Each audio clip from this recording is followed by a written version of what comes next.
దేశ సాగునీటి రంగంలో బనకచెర్ల చిచ్చురేపుతుంది. చట్టాలు ట్రిబ్యునళ్ల మనుగడను ప్రశ్నార్థకం చేస్తుంది. అసలు అంతరాష్ట్ర సాగునీటి చట్టాలను అపహాస్యం చేసేలా రేవంత్ రెడ్డి ప్రతిపాదన ఉందంటూ సాగునీటి రంగ నిపుణులు ఆందోళన వ్యక్తం చేస్తున్నారు. బనకచెర్లపై కమిటీ వేయాలన్న రేవంత్ ప్రతిపాదన రాష్ట్రానికి మరో మరణ శాసనం అవుతుందని హెచ్చరిస్తున్నారు.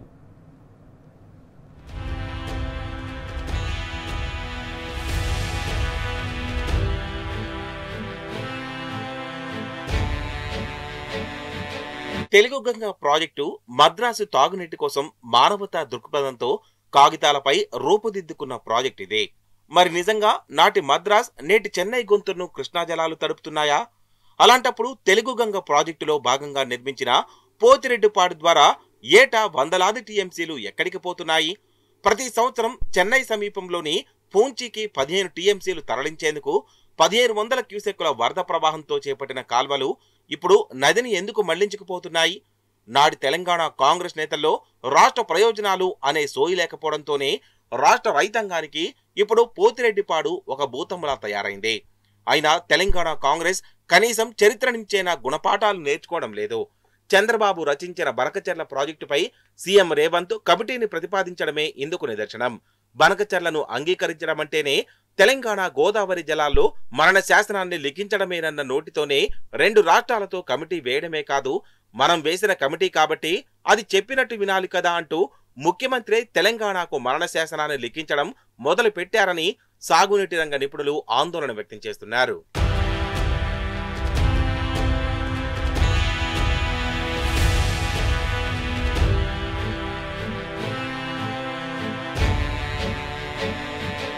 సాగునీటి రంగంలో వరద జలాలు అంటే ఎగువ నుంచి దిగువకు పొంగిపర్లే నీళ్లు.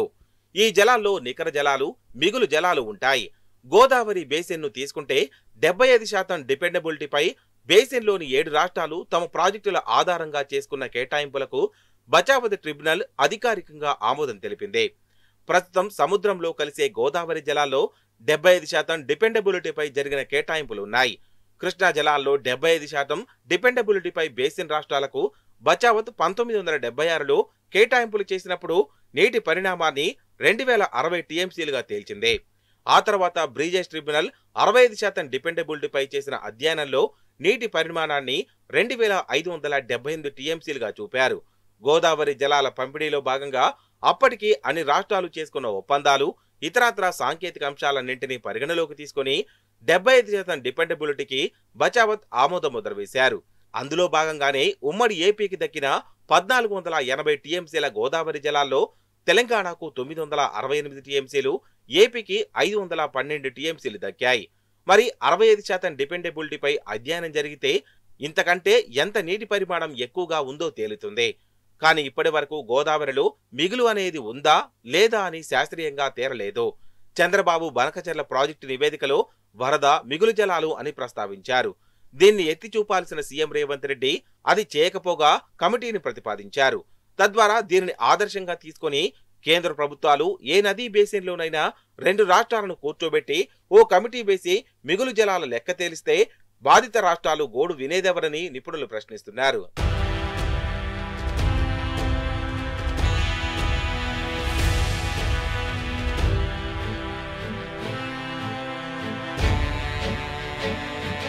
భారత రాజ్యాంగంలోని ఆర్టికల్ 262 ప్రకారం అంతర్రాష్ట్ర నదీ వివాదాల చట్టం 1956 రూపుదిద్దుకుంది. ఒక రాష్ట్రం చేసే చర్య ఒకటి లేదా అంతకంటే ఎక్కువ ఇతర రాష్ట్రాల ప్రయోజనాలను ప్రభావితం చేస్తే అది ఐసీఆర్డబ్ల్యూ వివాదాల చట్టం 1956 చట్టం పరిధిలోకి వస్తుంది. ఆంధ్రప్రదేశ్ రూపొందించిన బనకచెర్ల ప్రాజెక్టును వరద, మిగులు జలాల ఆధారంగా చేపడతామని ఆ రాష్ట్ర సీఎం చంద్రబాబు చెబుతున్నారు. అంటే బేసిన్లోని 7 రాష్ట్రాలు కుదుర్చుకున్న ఒప్పందం బచావత్ ఆమోదం మేరకు గోదావరి జల వివాదాల ట్రిబ్యునల్ జీడబ్ల్యూటీడీ కేటాయించిన దానికంటే ఎక్కువ నీటిని వాడుకునేందుకు ఏపీ సిద్ధమైంది. గతంలో 7 రాష్ట్రాలు వేసుకున్న వాటాల కంటే ఎక్కువ వాడుకోవాలంటే అదెంతో తేల్చి దానిని అన్ని రాష్ట్రాలకు పంచాలి. ఇప్పుడు చంద్రబాబు చెబుతున్న ఆ మిగులు జలాలు ఎంత, ఎవరి వాటా ఎంత అని తేల్చాల్సింది ట్రిబ్యునల్ తప్ప కేంద్రం కూడా కాదు. కానీ చట్టాలను తొంగలో తొక్కి కేవలం 2 రాష్ట్రాలను పిలిచి కూర్చోబెడితే రాజ్యాంగబద్ధమైన అంతర్రాష్ట్ర నదీ వివాదాల చట్టానికి అర్థమేముంది? కేంద్రం చట్టానికి తూట్లు పొడిస్తే ప్రశ్నించాల్సిన సీఎం రేవంత్ రెడ్డి దానికి ప్రత్యామ్నాయంగా కమిటీని ప్రతిపాదించడంపై నిపుణులు మండిపడుతున్నారు.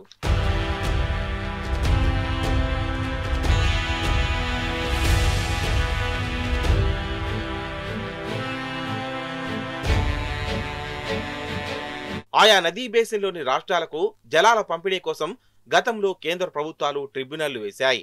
కేటాయింపుల ప్రక్రియను పూర్తి చేశాయి. కృష్ణా, గోదావరి నది బేసిన్లోని రాష్ట్రాలు జలాలను వాడుకోవడంతో పాటు సాగునీటి ప్రాజెక్టుల నిర్మాణాన్ని చేపడుతున్నాయి. అట్లయితే ఆయా ప్రాజెక్టులకు చట్టబద్ధత వస్తుంది. ముఖ్యంగా కేంద్ర అనుమతులు, నిధులు వస్తాయి. స్వాతంత్ర్యం వచ్చినప్పటి నుంచి ఇప్పటి వరకు కేంద్ర ప్రభుత్వాలు ఆమోదం తెలిపిన సాగునీటి ప్రాజెక్టులకు మొదటి ప్రామాణికత నికర నీటి కేటాయింపు. సంబంధిత రాష్ట్రానికి ట్రిబ్యునల్ చేసిన కేటాయింపులకు లోబడి ఆ రాష్ట్రం ప్రాజెక్టుని చేపడితేనే కేంద్ర జలసంఘం సిఫార్సు చేస్తుంది. దాని పరిధిలోని ఇతర విభాగాలు అనుమతులిస్తాయి. ఇప్పటి వరకు మిగులు జలాల ఆధారంగా కేంద్రం ఏ ఒక్క ప్రాజెక్టుకైనా అనుమతినిచ్చిందా? ఇస్తే గిస్తే బనకచెర్లనే తొలి ప్రాజెక్టుగా చరిత్ర పుటల్లోకి ఎక్కుతుంది. దీంతో రాష్ట్రాలు సముద్రంలో కలిపే జలాలను చూసి కొత్త సాగునీటి ప్రాజెక్టులను నిర్మించుకుంటూ పోతే ఇతర రాష్ట్రాలకు ఉన్న ట్రిబ్యునల్ కేటాయింపులకు రక్షణ ఎలా ఉంటుంది? దేశ చరిత్రలోనే లేని కొత్త సాంప్రదాయం ఎందుకు తీసుకొస్తున్నారంటూ అటు కేంద్రం, ఇటు చంద్రబాబును ప్రశ్నించాల్సిన సీఎం రేవంత్ రెడ్డి ఎందుకు మౌనంగా ఉంటున్నారని తెలంగాణ సమాజం, సాగునీటి రంగ నిపుణులు నిలదీస్తున్నారు.